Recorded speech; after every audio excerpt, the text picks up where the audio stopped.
In pedalling, you allow your foot to push the pedal. We all agree on that. But what about the role the pedal has at pushing your foot? Now, I'm not talking about some Netflix documentary, pedal pusher. The role of the pedal is super important. And many people forget about that because we've got such a love affair with the workout being the driving force of our FTP and our VO2 max. But your bike handling skills and your efficiency are super important. So in this video, I'm going to go through easy phases, how to introduce drills that will allow you to access the float phase of your pedal stroke that will drive up every metric that you can think of.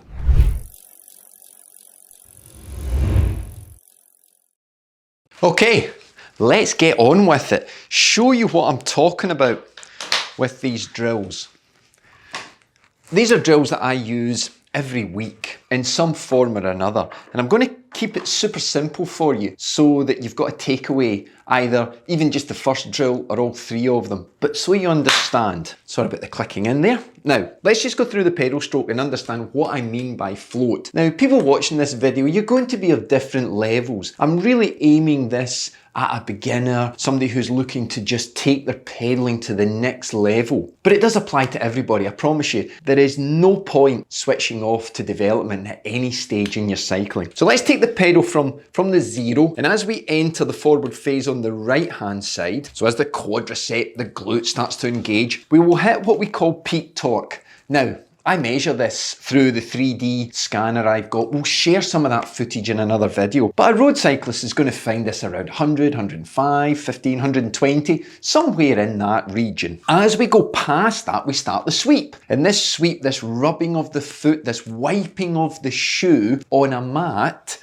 idea as we pull through. This is super important. And this is where we can generate momentum. So we've got our hip forward enough on the saddle. Remember, our feet, although the ankle's fairly unstable as a joint, we take a lot of shock through our legs. And if we get the balance just right, we can take a lot of loading through those feet. And that makes sense, doesn't it? Because you can send a lot more power through more loading. But as we sweep through, we get through the 180. Some people can sweep to 190, 200. I've seen even more in some pros, but we start to enter that phase where the pedal has got to push the foot. We're not going to be pulling up in a sitting position. We can talk about other types of riding out the saddle, climbing, sprinting in different videos, but the pedal should now be pushing the foot up. And this is where some riders have trouble. And this is this float. This is where Aladdin's magic carpet lifts the foot up, because the left-hand side has entered that forward phase. So it's this timing on and off. And we're looking for equal distribution of force the majority of time when we're cycling. Okay, there'll be periods where you've got to chase down someone, you've got to go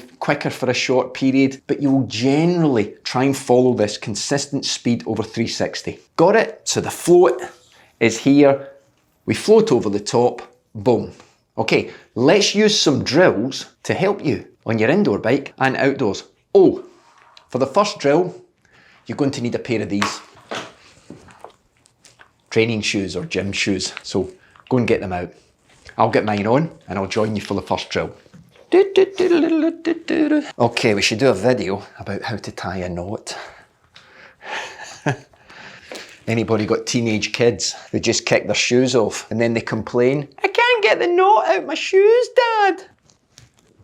What can you do? Okay, so why training shoes, coach? It's so important because with the training shoe, we're not going to be able to pull up, but you're able to feel your big toe work. You're able to feel that point where peak torque is happening. Now that's not that important for us at the moment. The idea of the training shoe is we really do feel the float. So I would do this as an indoor session, or sometimes what I call my forward momentum sessions. Those sessions we do early in the morning. Maybe cycle to the shop, get the local newspaper, maybe just cycle round the block. These are sessions that are not uploaded to Strava.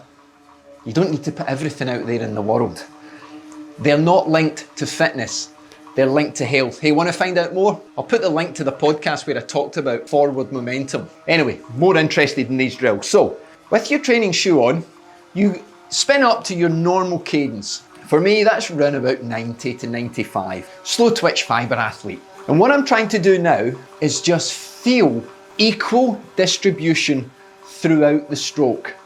I'm not pressing. You know when someone's pressing they start to shift their body weight. Now there is a time for that, but not in this video. But the training shoe just allows this float phase. So you're on, off, but it's the momentum you get at peak torque and the sweep. You can still do it with your training shoes on, and you have that nice feeling like there is no pressure going through the pedal. Now obviously you can come to a hill, there can be a headwind, but the secret is using the gearing to try and always find that equal load through the stroke. I'll do that almost every day when I'm doing my morning sessions. A lot of times I do split sessions, 30 minutes in the morning, either BFR training or just some pedal drills. Add it to your program. It's going to help the efficiency of the foot and the nerve, that cognitive connection we have with the pedal stroke. Ready for drill number 2? Get your cycling shoes on and let's get back on the bike. As I click in for the second drill, let me show you something. Anybody else do this? When I'm indoors, I click in, then I tighten my shoes. It was something I was shown by an old pro many years ago. The key is never over tighten your shoes. But indoors, I like to feel the foot in and then I'll tighten, do a little spin, and then I'll reassess the tension. Okay, so drill number 2, we're going to cycle with one leg. Now I know you think that this is only for pros and you struggle with it, but I want you to look at your feet. Now they may be the ugliest things you've ever seen. Mine are. But they're not identical even though they look it. They don't work the same. They're not twins, okay? One of them is stronger, one of them's got more nervous control, and we've got to appreciate that. But if we were to increase the nervous control, even on the weaker side, when we add them together, boom, we get more efficient. Remember, more efficiency. We want to go further, faster, higher, for less fuel. We want to resist fatigue longer. Bike handling and pedaling drills are those hidden secrets that you can tap into. So when we're doing this, I want you to get enough resistance that you don't collapse through the top of the stroke. If the gear's too soft, you'll just fall forward, okay? So enough resistance. So come on, don't be a fanny. Put enough resistance on it. Try them when you're tired at the end of a long ride, but add them into your indoor. Warm up, cool down. Now start with your weaker foot. We'll flip the camera over and you can see the left leg. So we start at the top, and we start nice and slow. Now, if you've got a lot of float on your cleat, you'll hear a click, click, click. And that's your foot and pedal moving at different speeds. Now what I do is I count to 15. I'm keeping really still, focused. I've lost count, but that's round about 15. Then, put my dominant side in. We'll flip the camera back to my right side. 2, nice and smooth. And what you're trying to do is feel the float, the momentum through the pedal, that sweep. Think of it like a car toy that you wind up, boom, and then you let go. Use the sweep, switch off. Let the pedal guide your foot. You're going to save so much fuel. After you've done 15 on the right hand side, you must put both in. And when you cycle, boom, you get this cognitive signaling to the brain. Oh my God, that feels so easy. Yeah, you're making those connections and the timing will come. I would do 3 or 4 of them, really work on the gearing because we can then extend it to a strength workout. But don't be doing it if you've got Beyonce's ass, okay, and Stevie Wonder's head. I just called to... Don't do that. Get the gearing right and really try and focus on your position. Boom. Every day you can do that, can't you? You ready for number 3? Of course you are. Right. Okay. This one is a single gear or triple gear drill. So some people have got single gear bikes. Some people haven't, but you just make your bike into a single gear or a triple gear. So what I do is I use no more than 3 gears and I'll set myself a challenge. Now depending on the terrain or the route will be the gears that I use. So what will happen during the session is I will have to cycle at 50 to 60 RPM on some of the climbs, and I will not be able to cycle fast enough to make a connection with the gearing at other times. And what I'm trying to do is to continually work on my hip position and my cadence. So when we cycle at a very slow cadence, 60 RPM, and we can do that at FTP, what happens is we've got longer time in the stroke so we can build up better nervous control, okay?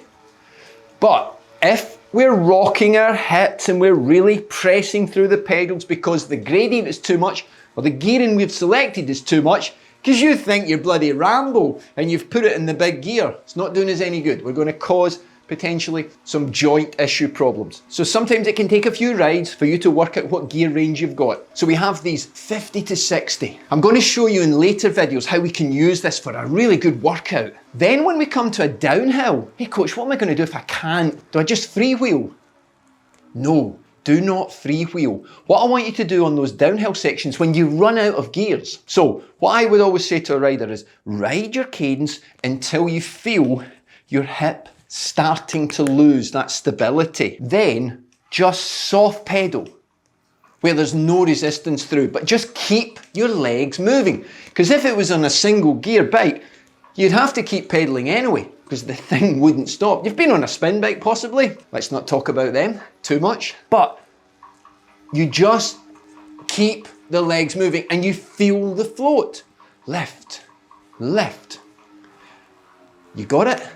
You can have a wonderful extension to your training if you start to add in a single or even a double, but don't go any more than 3. Choose your gears, give it a go next time you're out. I mean, the gains are there. Do it once a week. Have it as part of a ride within a ride. It works, folks, okay?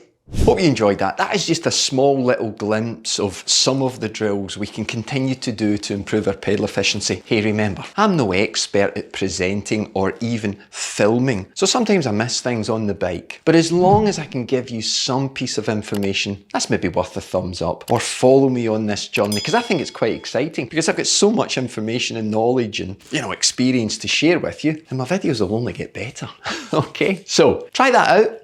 Add it to your program. I'm sure you're going to have fun with it. Hey, you stay safe, keep smiling. Join me on the next video, maybe the live on a Monday night, 7 o'clock BST time at the moment of shooting this. But just stay safe. And remember, anyone can train hard. There's only a few of us can train efficiently. Smart. Take care.